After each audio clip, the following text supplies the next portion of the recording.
Hello বন্ধুরা, welcome back to my channel M home kitchen.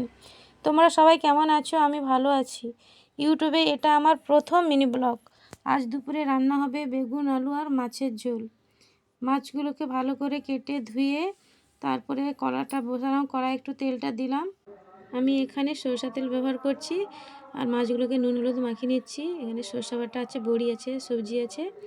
মাছগুলোকে নুন হলুদ মাখিয়ে এক এক করে তেলে ছেড়ে দিচ্ছি। মাছগুলোকে এদিক ওদিক করে লাল লাল করে ভেজে নেব। ভালো করে ভাজা হয়ে গেলে এপাশ ওপাশ উল্টিয়ে মাছটাকে তুলে নিলাম। তারপরে বড়িগুলোকে ভেজে নিলাম। বড়িগুলো ভাজা হয়ে গেলে একটু পেঁয়াজ দিয়ে দিলাম। পেঁয়াজগুলো লাল হয়ে গেলে সবজিগুলো তুলে ভালো করে নাড়াচাড়া করে মশলা দিয়ে দিলাম এক এক করে দিয়ে কষিয়ে জল দিয়ে সরষে বাটা দিয়ে মাছ দিয়ে ঢাকা দিয়ে ভালো করে কিছুক্ষণ ফুটিয়ে নিয়ে তারপরে নেমে নিলাম। ভিডিওটি ভালো লাগলে লাইক সাবস্ক্রাইব করে পাশে থাকবে।